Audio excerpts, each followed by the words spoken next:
¿Están viendo mi pantalla?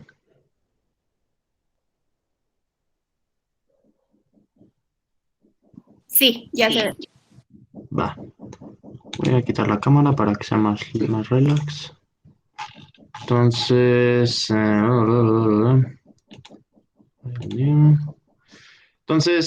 ahí teníamos cosas de este estilo, ¿no? El if no ve, then C1, else C2. Esto es semánticamente equivalente. ¿Cuál era la anotación? Era así, si mal no recuerdo. If B, then C2, else C1. Entonces lo que me decías era que como que hacía bolas porque los juicios se ven muy parecidos, ¿no? Y tiene sentido que se vean muy parecidos porque son en el fondo pues la misma estructura, el mismo tipo de comando, ¿no? Entonces lo que hay que mostrar es que siempre, lo que hay que mostrar es que para todo estado sigma, lo voy a llamar esto C, C0 y esto de aquí lo voy a llamar eh, 0'. Entonces hay que mostrar que para todo sigma, C0, sigma, eh, si va a dar algún valor t, esto pasa así solo si, este, no, no un valor t, altera un estado sigma 1, esto había que mostrar, ¿no? Este, sí, en efecto se van a parecer mucho y el truquito aquí más que nada era solamente ver cómo es que cuando íbamos a, por ejemplo, demostrar la ida, asumíamos esto, ¿no? Entonces ver qué posibilidades hay para que esto ocurra. Para que esto ocurra, hay varias sopas, ¿no? Que el booleano haya sido verdadero y entonces debe haber pasado que if no, not b, then C1, else C2, ahí, mediante sigma, se fue a sigma prima. Esto lo hacemos por análisis de casos, ¿no? El primer caso es que este de aquí haya evaluado a true, ¿no? Entonces, que esta cosa con esta sigma dio a true y, ay, perdón por mi letra fea, y C1 con sigma lo lleva a sigma prima, ¿no? Y entonces para mostrar que esto hace lo mismo, aquí lo que ya sabemos es que hay un árbol de derivación que nos lleva a esto. Si hay un árbol de derivación que nos lleva a eso, entonces, por lo que más o menos vieron, deberían encontrar un árbol de derivación que los lleve a esto, ¿no? Entonces, conjuntando un árbol de derivación que nos lleve aquí y conjuntando el árbol de derivación que nos llevó acá, que ya los tenemos como supuestos. Entonces, si tenemos estos dos árboles de derivación, vamos a tener el árbol de derivación para nada más que ahora con el B positivo, ¿no? Entonces, básicamente es como agarrar árboles de derivación y pegarlos y convertir un nuevo árbol de derivación, ¿no? Entonces, íbamos a tener esto de aquí y vamos a tener esto de acá. Y de aquí ya por la mera regla, ya podemos concluir que con el C0' y sigma podemos llegar a sigma prima, ¿no? Que se parece mucho. Entonces aquí lo que puede confundir es qué partes son las que tenemos como ya hipótesis y cuáles no. Entonces aquí la hipótesis es que esto ya pasó y de dónde vino esa hipótesis de este análisis de casos, ¿no? Estamos suponiendo que se llegó a sigma prima a través de que haya pasado, de que not B con sigma haya evaluado true, ¿no? Y lo mismo con esto de acá, ¿no? Entonces lo que estamos haciendo es construir una nueva derivación de este comando a través de los árboles de derivación previamente obtenidos, los cuales se pueden obtener como hipótesis a través del análisis de casos. Y más o menos así era con todos, ¿no? Con todos los casos era ir jugando con qué árboles de derivación teníamos e ir construyendo la nueva derivación. Y se parecen bastante porque las reglas son básicamente la misma, porque estamos hablando de un comando que es virtualmente el mismo, casi casi. Eso es lo único que se estorba aquí es el neg del booleano y el orden de estas cosas, pero los árboles de derivación se ven muy parecidos. Mete ruido porque se acordarán de que mostramos que while B, do, C era semánticamente equivalente a a evaluar true y después a if B, then C, secuencia con el while otra vez, ¿no? Entonces ahí sí se veía bastante, contrastaba más las diferencias en las reglas, porque ya son comandos estructuralmente más distantes, ¿no? Más diferentes. Entonces no sé si con eso ya respondí tu duda. Sí, sí, gracias. Ok, ok.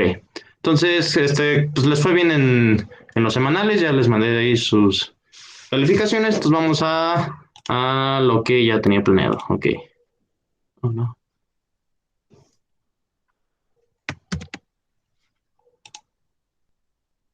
Mm,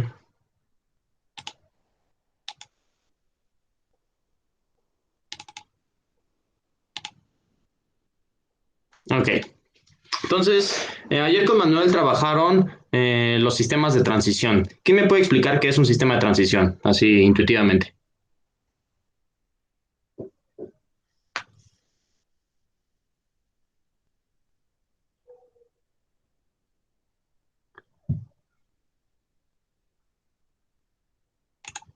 A ver, Braulio.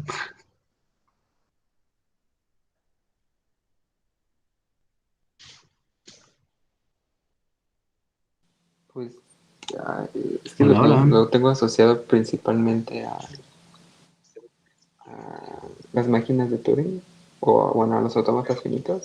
Entonces lo Ok. pensaría como que la sucesión de las posibles transiciones que existe en cierto estado y al final de cuentas eso como que mm, modelan el posible comportamiento de un sistema. Ok. Sí, más o menos. El concepto de sistema de transición es un concepto bastante general que puede aplicarse a muchos sistemas de cómputo distintos, particularmente los autómatas, ¿no? Los autómatas, ¿qué tienen? Tienen la descripción del autómata y una cadena, ¿no? Dada la cadena y el dibujito del autómata, si tienen la cadena con A, B, bla, bla, bla, bla. Si, por ejemplo, aquí dice que con A se muevan a este otro estado, entonces van a ir recorriendo sobre el autómata dependiendo de cómo van leyendo la cadena carácter a carácter, ¿no? Entonces, los sistemas de transición básicamente lo que hacen es dado una idea abstracta de computadora o algo que compute, eh, ¿cómo vamos a ir? Las computadoras suelen tener memoria, ¿no? En cierto sentido, tienen almacenada información de alguna manera, ¿no? Los autómatas tienen almacenada, por ejemplo, las cadenas, ¿no? Entonces, dado lo que tengan almacenado y dada la programación que tenga la computadora, en un autómata la programación básicamente es el autómata tal cual, es la figurita. Nos dice cómo vamos a ir alterando esa memoria, ¿no? Cómo vamos a ir moviéndonos, ¿no? Aquí la memoria de los autómatas es básicamente el estado en el que se encuentra, ¿no? Es lo único que tenemos en los autómatas, el estado en el que se encuentra. Entonces, dada una entrada y un poquito de memoria, vamos viendo cómo vamos alterando cómo vamos haciendo cómputos. Los cómputos en un autómata son meramente en qué estado estamos. Entonces, en general, un sistema de transición es dado algo que tenga que una computadora una cierta programación de la computadora, ver cómo vamos alterando la memoria. A la memoria, al conjunto de computadora con esa memoria es a lo que le podemos llamar un estado, ¿no? A veces nos podemos hacer bolas porque le llamamos estado a muchas cosas que son de naturaleza distinta. Por ejemplo, en un autómata le estamos llamando estados a estas cosas, pero no necesariamente el estado del sistema de transición es exactamente el estado de un autómata. De hecho, los autómatas, no sé si recuerdan, tenían algo que se llamaba configuraciones, que era la cadena donde apuntábamos al carácter que estábamos leyendo y el estado en el que nos encontramos y el autómata que estamos manejando, ¿no? Entonces, dado esta configuración, podíamos ir moviéndonos de configuraciones dependiendo de cómo íbamos leyendo la cadena y lo que dictaba el autómata, íbamos alterando nuestro estado, ¿no? Entonces, aquí hay como dos nociones de estado, ¿no? El estado del autómata y el estado del modelo de transición. Entonces, aquí el estado del modelo de transición es toda esta configuración, mientras que aquí teníamos por dentro el estado de un autómata. Entonces, algo así más o menos vamos a estar trabajando. Los sistemas de transición vamos a tener nuestros lenguajes y vamos a tener una manera de transitar de objetos dentro de ese lenguaje que nos lleven a otros objetos, ¿no? Una manera de movernos de un objeto a otro. En este caso, nuestros objetos van a ser expresiones. Para imp necesitamos una expresión dentro de imp, como por ejemplo una expresión aritmética, y además necesitamos dotarle de un contexto, un ambiente, entonces, de aquí, por ejemplo, teníamos nuestras configuraciones de en imp, que era una expresión de imp y un estado. Entonces, el sistema de transición lo que nos va a decir es cómo irnos moviendo de estas parejas que nos van a representar el estado de cómputo y cómo irnos moviendo a otras parejas de aquí, ¿no? Aquí estoy, imagínense que tengamos aquí una expresión, ¿no? Entonces, los sistemas de transición básicamente nos dicen cómo movernos de un estado de cómputo a otro.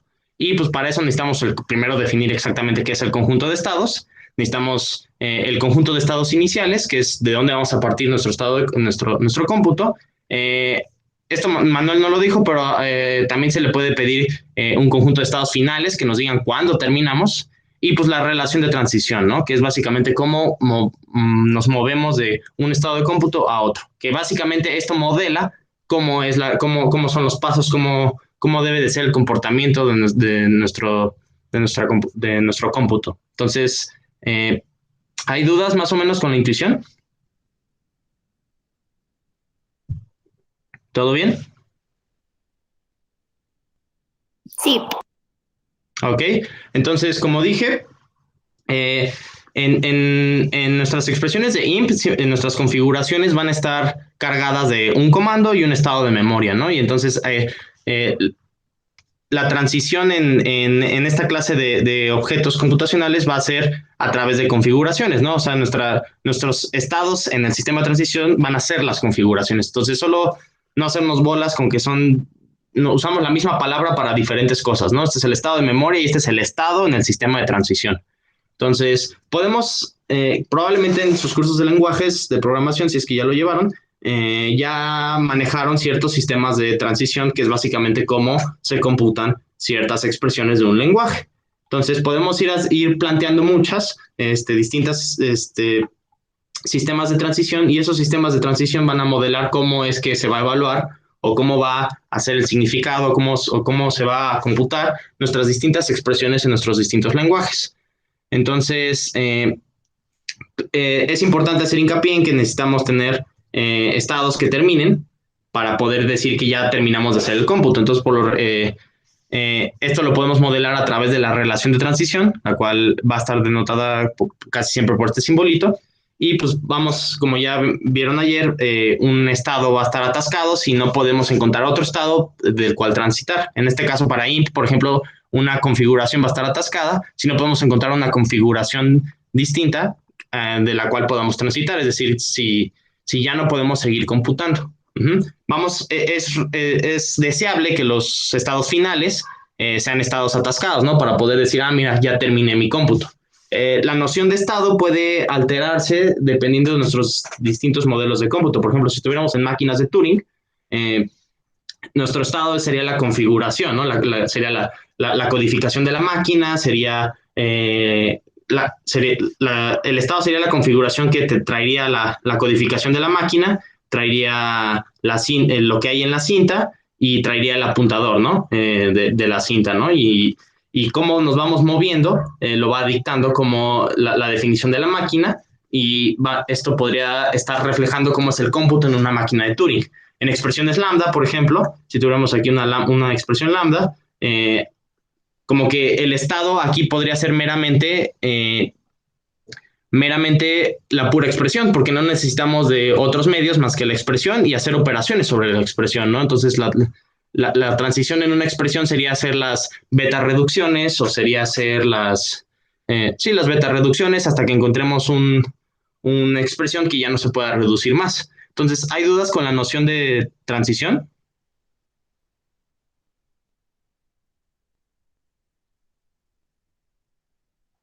¿Todo bien? Sí, todo bien. Sí, todo bien. Va. Entonces, esta noción de transición básicamente lo que nos está modelando es cómo va a ser la semántica, ¿no? Cómo vamos a estar haciendo las evaluaciones, ¿no? Entonces, aquí el contraste, ya habíamos definido antes un sistema de transición muy sencillo, que era el de paso grande, ¿no? Que básicamente nos decía, pues, por ejemplo, aquí para expresiones aritméticas, ¿no? Decía, pues para ver que esta expresión aritmética evalúa a este valor, pues hay que ver esta subexpresión a qué valor llega y esta subexpresión a qué otro valor llega, ¿no? Entonces estamos haciendo como que en un solo paso la evaluación completa de toda esta expresión y de toda esta expresión, ¿no? Con el sistema de transición que vieron ayer, lo podemos ir haciendo paso a paso con un paso más pequeño, ¿no? O sea, básicamente, por ejemplo, aquí esta regla nos decía que si tenemos una suma, para irla evaluando, pues vamos a tratar para evaluar esta suma, primero hay que tratar de dar un paso en la primera subexpresión. Y el chiste es ir haciendo cada paso en la primera subexpresión hasta que ya no se pueda avanzar más, es decir, lleguemos a un estado terminal, algo que ya no se pueda seguir avanzando, y luego ya es que empezamos a evaluar la segunda parte de la subexpresión y lo vamos avanzando, esto es lo que diría esta segunda regla, hasta que ya terminemos los dos, y una vez terminando los dos, ya podemos terminar de evaluar, ¿no? Entonces, esta de aquí es como una forma más refinada de hacer lo mismo de acá, ¿no? Como que más detallada, vamos paso a pasito, y en el fondo son bastante semejantes, ¿no?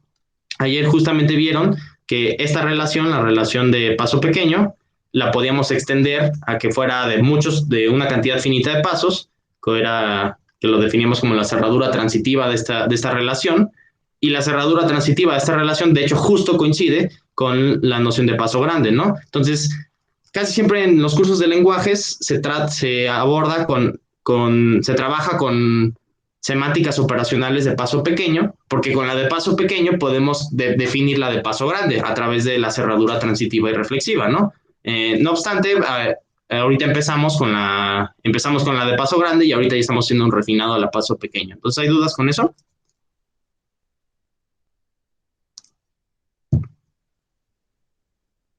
¿Todo bien? Sí, todo bien.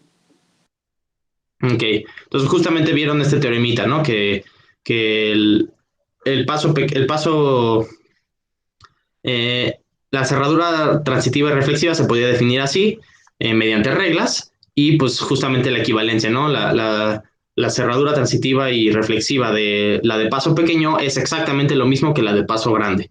Entonces, es conveniente en los lenguajes tener las dos nociones, porque a veces queremos mostrar propiedades que suelen ser muy refinadas y muy pequeñas, que a veces los pasos grandes no son capaces de distinguir, y a veces queremos hacer propiedades más generales, que hacerlo por paso pequeño involucraría hacer una inducción todavía más fea y más complicada, que a veces puede perder noción. Entonces, tener estas dos nociones nos ayuda a poder hablar de las propiedades de nuestro lenguaje, y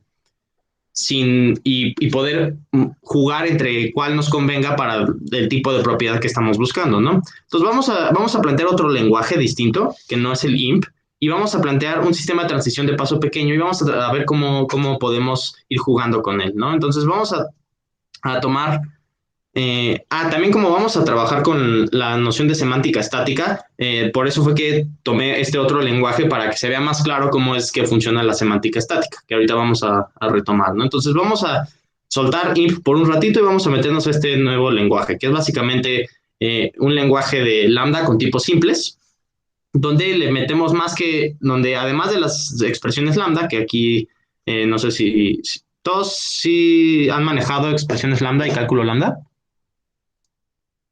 ¿Hay alguien que no haya llevado eso?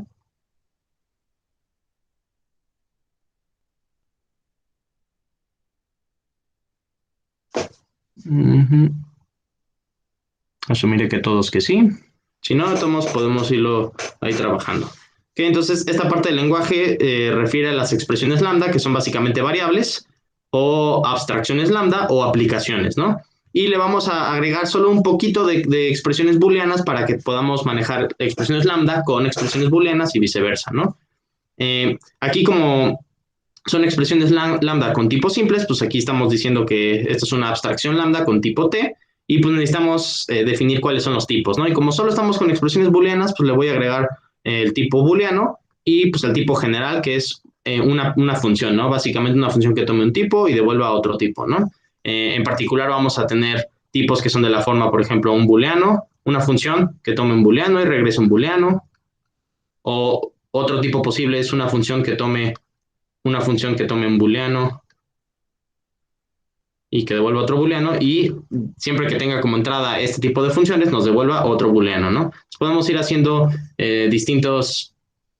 una cantidad infinita de tipos, y aquí es donde esta fue la razón más que nada por la que me metí con expresiones lambda de tipos simples, para que cuando estemos viendo semántica estática tenga más sabor, ¿no? Entonces, el sistema de transición sobre este tipo sobre expresiones o sobre este tipo de lenguaje, pues vamos a tener que definir cuáles son los estados iniciales, ¿no?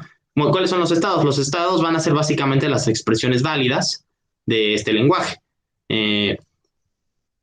Los estados iniciales, como permitimos que haya variables y no decimos exactamente cómo funcionan las variables, como que lo asumimos, entonces puede ser que haya expresiones que tengan variables libres, ¿no? Y cuando hay variables libres no podemos hacer cómputos porque no sabemos a qué está ligada esa variable, ¿no? Entonces vamos a definir los estados iniciales como todas las expresiones sin variables libres, que son básicamente las expresiones que sí vamos a ir pudiendo evaluar. En IMP, por ejemplo, no teníamos tal cual variables, teníamos localidades, y las localidades siempre van a tener un valor asignado, porque por eso era la necesidad de que en IMP, con el comando y nuestro ambiente sigma, eh, esto ya nos dice exactamente cómo se deben de comportar las localidades, ¿no? Entonces, en cierta forma, en IMP no hay variables libres. Entonces, aquí se solventa justamente teniendo esto, pero aquí sí puede haber variables libres. Entonces, aquí es donde tenemos estados iniciales, son todas las expresiones que no tengan variables libres. Y pues nosotros vamos a decir cuáles son los estados finales. Los estados finales básicamente son las expresiones que ya no se van a poder reducir más, ¿no? Claramente, pues por ejemplo, las constantes true y false pues ya no se van a poder reducir más. Y una expresión lambda que no tenga una aplicación, que solo sea la expresión lambda, que es básicamente esto sería una definición de una función, también ya va a ser una expresión que no se pueda reducir más, ¿no? Entonces, ¿hay dudas en eso? ¿Todo bien?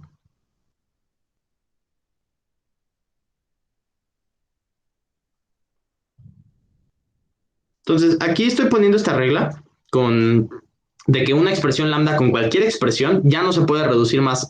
Podríamos modelarlo un poquito distinto y a lo mejor exigir que la expresión dentro de la abstracción lambda se reduzca más, digamos, esto que sea un valor también, pero lo voy a dejar así nada más, ¿no? Por simplicidad. Entonces, cualquier expresión lambda ya va a ser por sí mismo una expresión que no podamos simplificar más. Y pues las transiciones básicamente nos van a decir cómo vamos a ir ejecutando las distintas expresiones, cómo vamos a ir reduciendo las expresiones, ¿no? Entonces, a diferencia de NIMP, que necesitamos una configuración, aquí solo necesitamos las expresiones. Y pues normalmente la relación de transición, que es una regla así, se define de manera inductiva, ¿no? Se hace con juicios. Entonces, ¿cómo diríamos que se ejecuta, que se reduce, por ejemplo, ¿qué expresiones tenemos? Teníamos conjunciones, ¿no? Por ejemplo, una conjunción, ¿cómo la reduciríamos? ¿Cómo empezaríamos planteando la definición de la transición? Ah, no.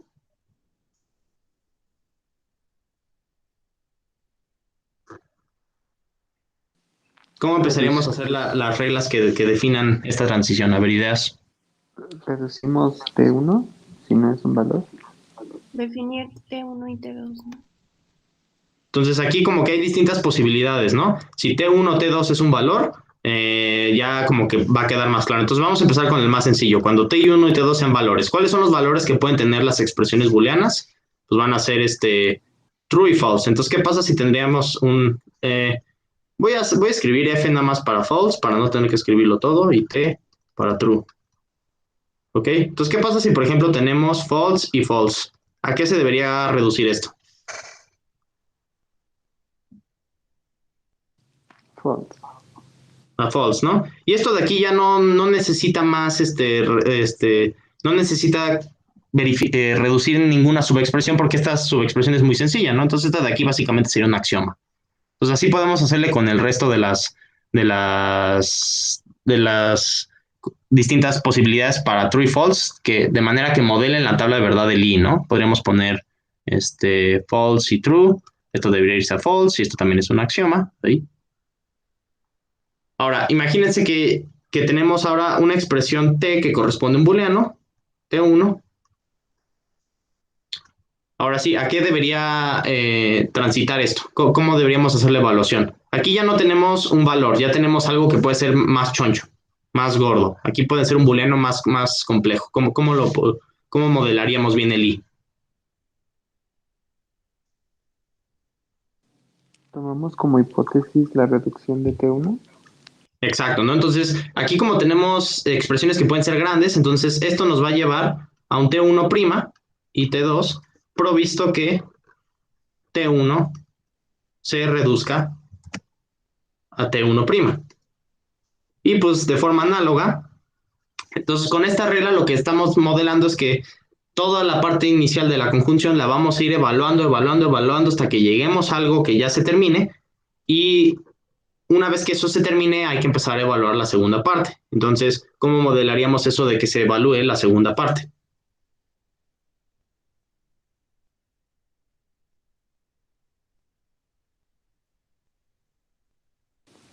B conjunción de T2. Ok, aquí podemos poner, bueno, sí, B conjunción de T2. Esto se va a ir a un B conjunción de T2', y pues muy semejantemente, pues T2 tiene que reducir a T2', ¿no? Pero aquí falta un detalle. ¿Cuál es el detalle?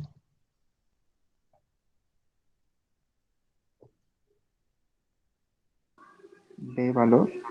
B valor, ¿no? Necesitamos ya haber terminado. Nótese que podemos ir planteando las reglas de forma muy semejante. A lo mejor, en lugar de evaluar primero el lado izquierdo, podemos evaluar primero el lado derecho y después evaluar el lado izquierdo. Y tendremos que dar unas versiones alternativas de estas reglas.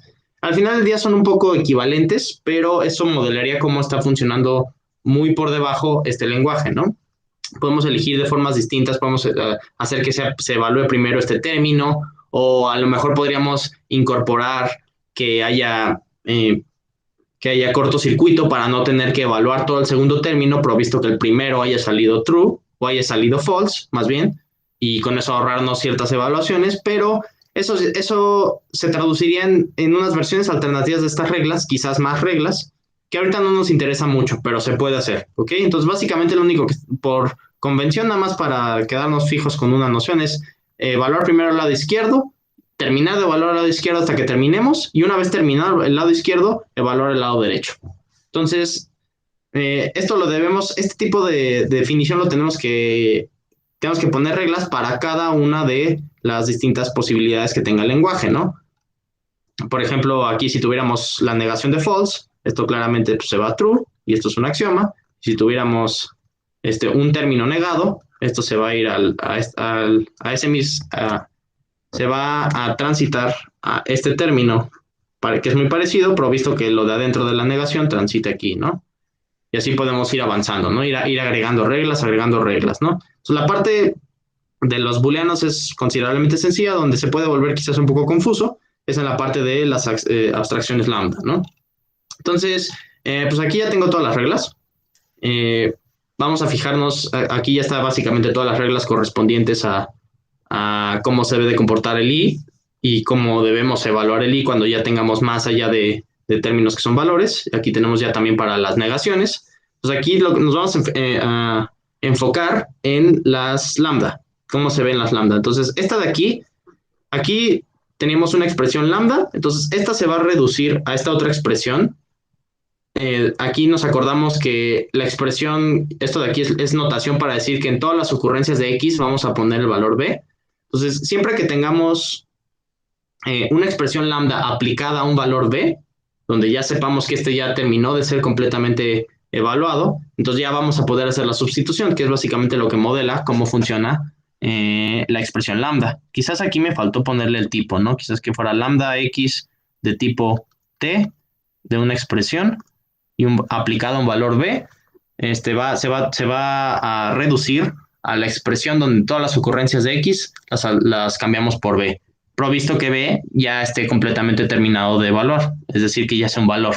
Entonces, esto de aquí justo modela cómo son las beta reducciones en las expresiones lambda. No sé si hay dudas con eso.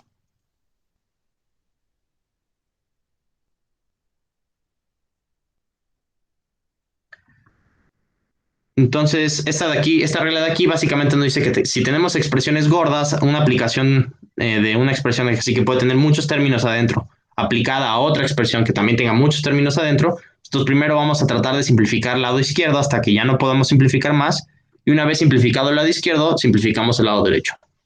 Entonces, estas serían más o menos las reglas, ¿no? Entonces, vamos a hacer un ejemplo de una transición. Imagínense que tengamos esta expresión. Entonces, esto debería transitar. Aquí tenemos negación de true y negación de false. ¿Cuál sería el primer paso en la transición de acuerdo a las reglas anteriores?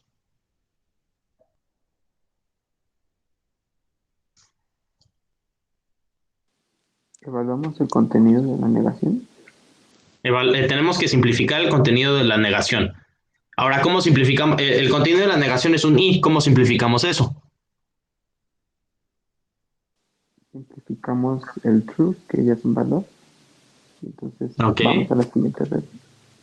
Entonces, esto de aquí debería irse a algo de este estilo, ¿no? True y la negación de un false pues va a ser un true, ¿no? ¿Por qué me fui primero a este? Porque tenemos que evaluar lo de adentro de la negación. Para evaluar lo de adentro de la negación tenemos que notar que el i es el conectivo principal. Normalmente estas reglas se plantean en sintaxis abstracta para que no haya problemas con lo de el conectivo principal y eso. Pero ahorita os lo estoy poniendo nada más como es un ejemplo y no nos vamos a meter mucho de fondo. Lo puse ya en sintaxis concreta, pero normalmente estas reglas se definen en sintaxis abstracta para que no haya problemas de ambigüedad y es un poco más fácil. Pero lo mezclé un poco con sintaxis concreta para que no haya mayor problema, para que no esté tan lleno de notación. Entonces, si queremos mostrar esto de aquí,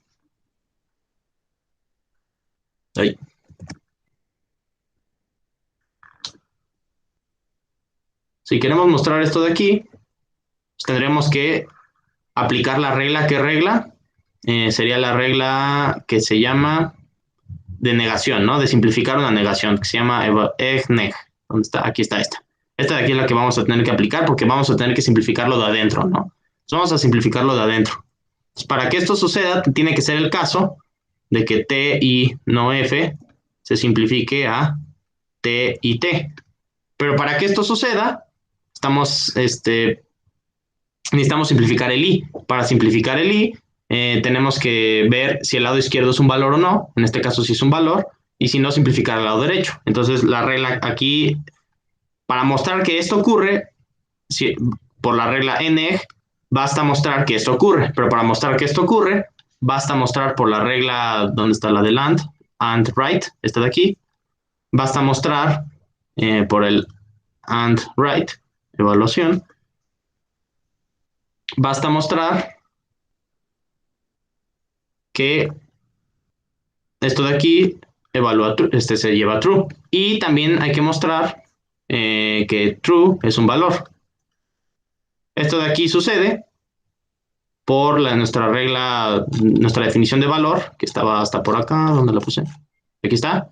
True es un valor, entonces vTrue. Entonces esto de aquí es un vTrue.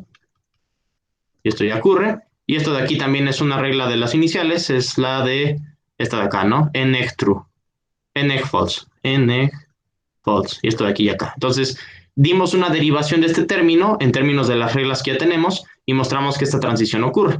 Entonces, podríamos ir haciendo estas transiciones. Y esto solo para un paso de la transición. Ahora, si quisiéramos hacer el siguiente paso, ¿cómo simplificaríamos esto de aquí? ¿A qué debería transitarse esto? O reducirse.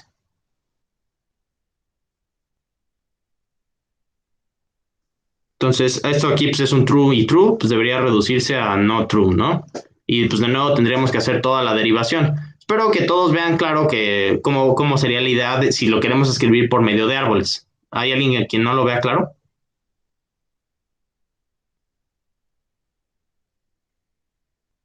¿Todos lo ven claro? Sí. Sí. Ok. Entonces, como pueden ver, para mostrar transiciones bajo esta regla se puede volver bastante engorroso tener que estar haciendo todas las reglas. Entonces vamos a hacer un poco laxos en esto y vamos a tratar de solo ir poniendo las transiciones y solo ir diciendo qué reglas tenemos que aplicar sin tener que poner todo esto. Así lo van a poder hacer, de hecho, en su semanal para no tener que hacer 25,000 árboles de derivación. Entonces vamos a hacer un ejemplo con esto. Entonces aquí tenemos la función NAND escrita en términos lambda y la vamos a evaluar con este término. Entonces, esto de aquí, ¿a qué tendría que transitar? ¿Cómo sería el primer paso de la reducción de esto? Para encontrar a qué valor evalúa.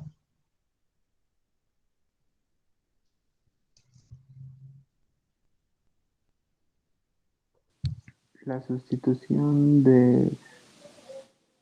no. La evaluación de true del parámetro que está dentro de los corchetes.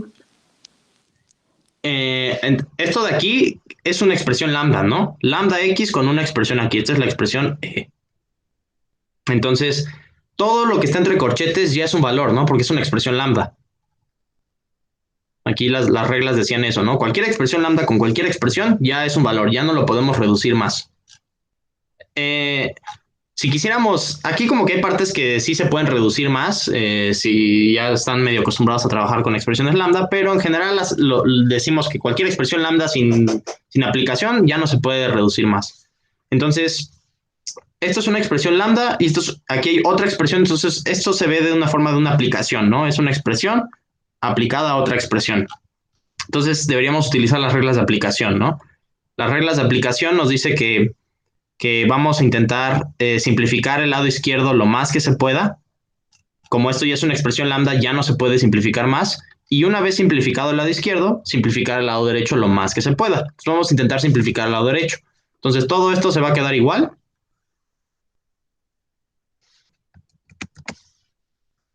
Y lo que se va a reducir es esto de acá. ¿A qué se va a reducir? Se debería reducir a la negación de un true. Como tenemos aquí un i, es reducir cada uno, el primer factor del i. El primer factor del i es la negación de un true, entonces vamos a reducirlo a un false y se queda todo igual, ¿no? Entonces, como no quiero hacer todo el árbol de derivación, solo voy a indicar qué reglas utilicé. Entonces, ¿qué reglas utilizamos? Primero utilizamos el de simplificar el lado derecho de la aplicación. Simplificar el lado derecho de la aplicación es de una aplicación write. Entonces, estamos aplicando primero la regla app write. Ahora, este de aquí es un resultado de simplificar este de este de acá. Como estamos simplificando el lado izquierdo de un i, entonces necesitamos la otra regla que implícitamente estamos usando es el and left, ¿no? Entonces también estamos aplicando la regla and left. Y finalmente, como estamos reduciendo, vamos a reducir como estamos reduciendo la negación de un true a un false, aquí ya es solo aplicar la regla del false, ¿no? Del neg, ¿dónde está? Aquí está. Neg true. La negación de un true se vuelve un false, ¿no? Entonces, neg true. Y ya, estas son las reglas que en el fondo utilizamos para reducir a esto. Y luego, el siguiente paso sería volver a reducir esto, ¿no? Entonces, toda la parte de la expresión lambda se queda igual.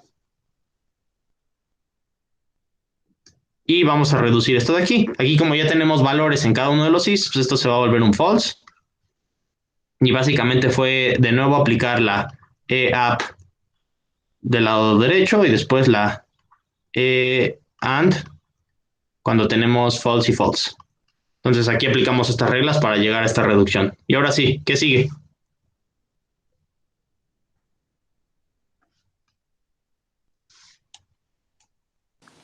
La aplicación de la abstracción lambda.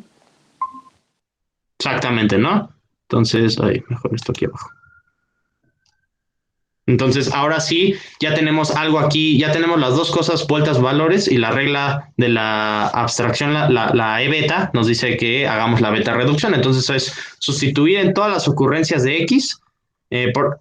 Aquí ya no me estoy peleando con las alfa equivalencias cuando tengamos conflictos con las variables. Aquí vamos a asumir que les puse el ejemplo para que no haya esa clase de conflictos, pero podríamos modelar también eso con reglas, pero lo vamos a dejar así nada más. Entonces, todas las ocurrencias de X, meter false.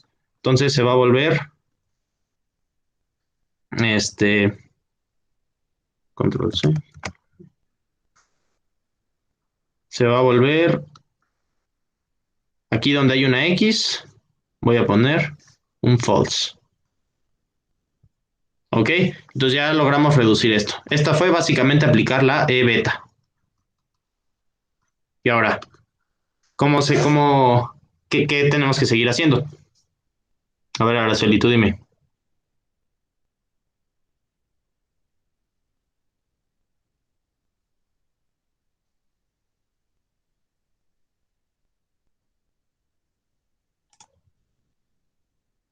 Ah, creo que ya no está. Ok. Bueno, entonces aquí lo que vamos a hacer es reducir esta de aquí, que es básicamente tenemos que aplicar la regla de simplificar una aplicación, la EAP del lado derecho. Y como vamos a simplificar un I con true y false, sería la E AND con true y false. Y esto se volvería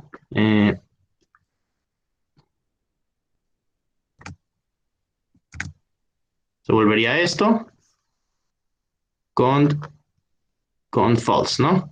Y luego de nuevo volvemos a aplicar la E beta.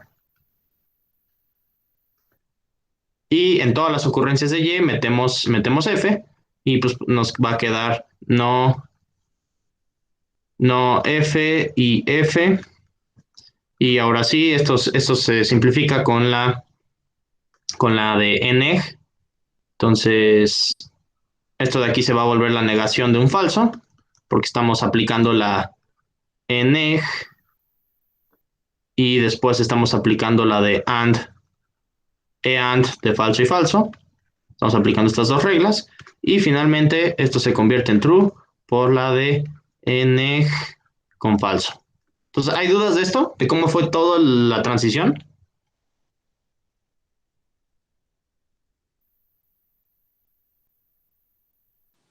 No. ¿Dudas? Por eso, Está sencillo, ¿no?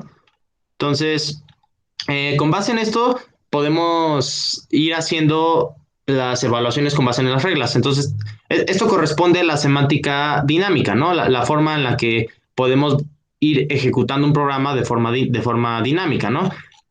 Un proceso previo que luego se hace es para, sin tener que ejecutar el programa, ver su corrección parcial. Eso se hace con la semántica estática, que ya la debieron haber trabajado un poquito, ¿no? Que es básicamente ver el tipo que debe tener la expresión. Y pues para el tipo de la expresión normalmente se pueden agregar nuevas reglas que se comportan un poquito distinto. Entonces nos acordamos que las reglas se van a ver de la forma, un contexto seguido de una expresión que vamos a afirmar que es de algún tipo T. Esto se puede leer como bajo el contexto gamma podemos demostrar que la expresión E tiene tipo T. Este simbolito de aquí se puede leer como demostrar, ¿no? Se utiliza igual cuando se plantean reglas inductivas para definir lo que es una demostración, ¿no? Lo que quiere decir que sea derivable, ¿no? También puede ser como la noción de derivable, ¿no? Como en una definición inductiva que sea derivable es que haya un árbol que lo derive, ¿no? Entonces, este simbolito se utiliza para eso. ¿Y por qué se sobrecarga? Porque a veces las demostraciones se pueden ver como derivaciones provistas de algunas reglas anteriores, y de hecho eso lo vamos a estar viendo un poquito cuando estemos trabajando con Coq. Aquí hay algo bastante interesante y es que el mostrar el tipo que tienen las expresiones es muy parecido a hacer demostraciones de expresiones matemáticas que más o menos modelen lo mismo. Y eso tiene nombre, de hecho es justamente la correspondencia Curry-Howard, que lo que nos dice es que en mostrar una expresión, demostrar una afirmación lógica, se puede ver de forma computacional como en mostrar el tipo que tenga el como análogo de esa expresión, de esa, como lo digo, de esa proposición lógica, de ese predicado lógico, si vemos como su análogo, como expresión de un lenguaje, mostrar el tipo de esa expresión es más o menos semejante a demostrar matemáticamente la proposición lógica. Luego vamos a trabajar un poquito. Entonces, básicamente las reglas nos dicen que pues, para mostrar que una variable tiene tipo, pues tiene que ser necesariamente que esa variable aparezca en el contexto. Para demostrar que la negación de una expresión booleana es un booleano, pues hay que mostrar que la expresión por sí misma es un booleano, ¿no? Porque negación de booleanos es booleano. Aquí tenemos los axiomas, como diciendo que la expresión true y la expresión false siempre van a ser booleanos. Y por ejemplo, la expresión de una conjunción de booleanos, pues va a ser booleana siempre y cuando cada subexpresión sea un booleano, ¿no?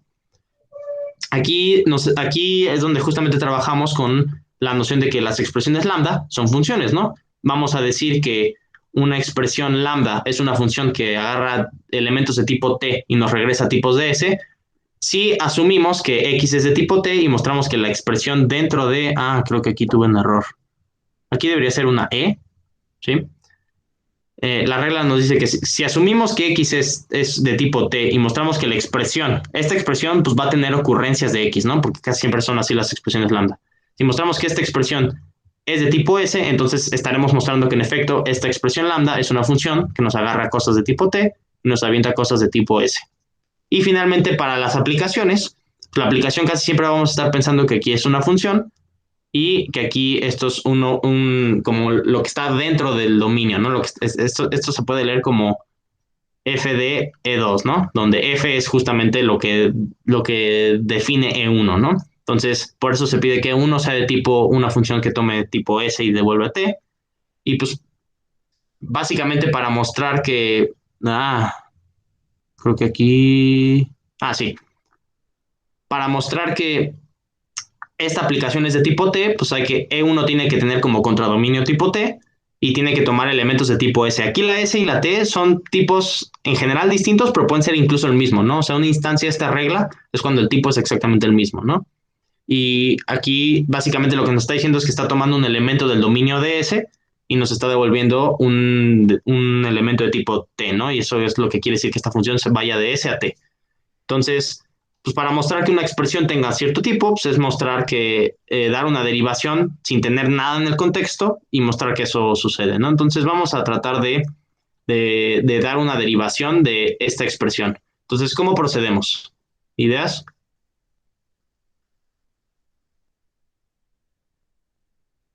¿Qué tipo va a tener por principio de cuentas? Bool. Entonces, esto de aquí, lambda, es una función que toma un booleano y va a devolver esta otra cosa, ¿no? Entonces, Bool. no exactamente, no va a ser de tipo bool toda esta expresión. ¿Por qué? Si notan, creo que esta es la misma expresión que la que había puesto hace rato, ¿no? ¿Dónde está? Está acá. Aquí teníamos esto de aquí, ¿no? El NAND. El NAND va a tomar dos objetos, aquí a saber y va a devolver un booleano, ¿no? Entonces, esto de aquí es una función, ¿no? ¿Cómo va a ser el tipo? No, esperen, creo que sí. Yo me confundí. Esto va a ser un tipo bool, porque ya lo estamos aplicando a alguien, ¿no? Entonces, para mostrar que esto de aquí tiene tipo bool desde el vacío, tendríamos que mostrar qué cosa. ¿Cómo usaríamos las reglas para mostrar esto? Que el lado derecho recibe un bool y devuelve un bool, y que el lado izquierdo es un bool. Exactamente, ¿no? Entonces necesitamos que desde el vacío, porque es el mismo contexto, el lado derecho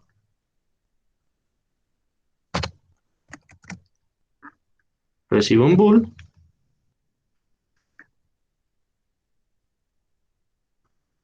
y el lado izquierdo, desde el vacío, es un bool. Entonces aquí se nos hacen dos ramas, ¿no? Ahora, para esta rama, aquí tenemos una expresión lambda, ¿no? Y entonces, ¿cómo procedemos?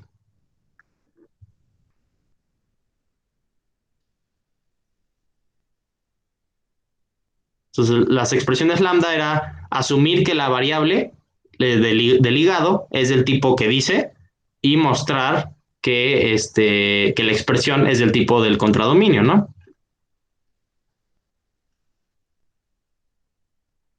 Ah, no, esperen.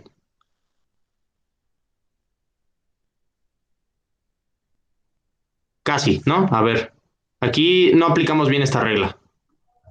Aquí tenemos, para mostrar, esta expresión de aquí no va a ser un booleano, ¿no? Va a ser una función, ¿no? Que tome un booleano y devuelva un booleano, ¿no? Entonces va a ser un bool en bool, ¿no? Y esta de aquí ya es la que va a ser un bool, ¿no? Esta de aquí es bastante fácil porque pues, es básicamente utilizar las reglas que están definidas para las conjunciones, las expresiones booleanas, ¿no? Entonces, para mostrar que una conjunción es de tipo bool, pues basta mostrar que t es de tipo bool y que f es de tipo bool, bajo el mismo contexto vacío, ¿no? Lo cual ya está. Ahorita ponemos los nombres de las reglas y ahora de aquí tenemos que mostrar que esto es una función que toma bools y que devuelve bools. Entonces hay que asumir que x es de tipo bool y mostrar que lo que está dentro de la expresión lambda x, lambda y es de tipo bool, punto. Esto de aquí es de tipo. Creo que sí, el tipo correcto para esto debió haber sido. Sí, esto debió haber sido una función de bool en bool. Porque estamos solo metiéndole el valor para x, nos falta el de y. Sí, aquí esto debió haber sido una función. Esto de aquí debió haber sido una función que devuelve una función. Y entonces tenemos que mostrar que esto es una función. Así, ¿no? Provisto de que x es un tipo bool, ¿no? Y de nuevo, pues hay que mostrar que.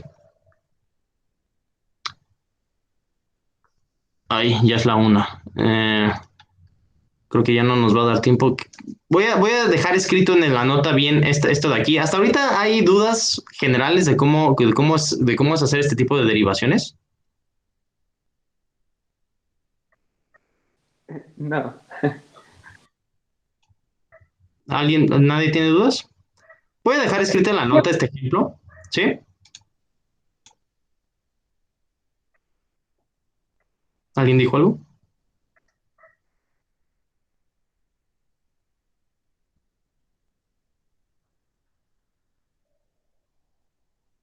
Entonces, nada de dudas.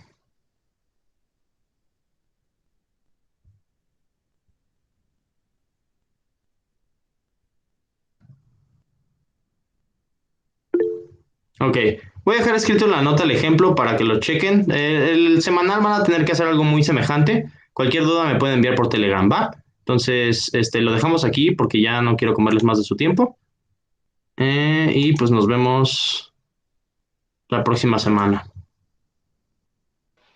Vale, muchas gracias. Sale. Adiós, pues.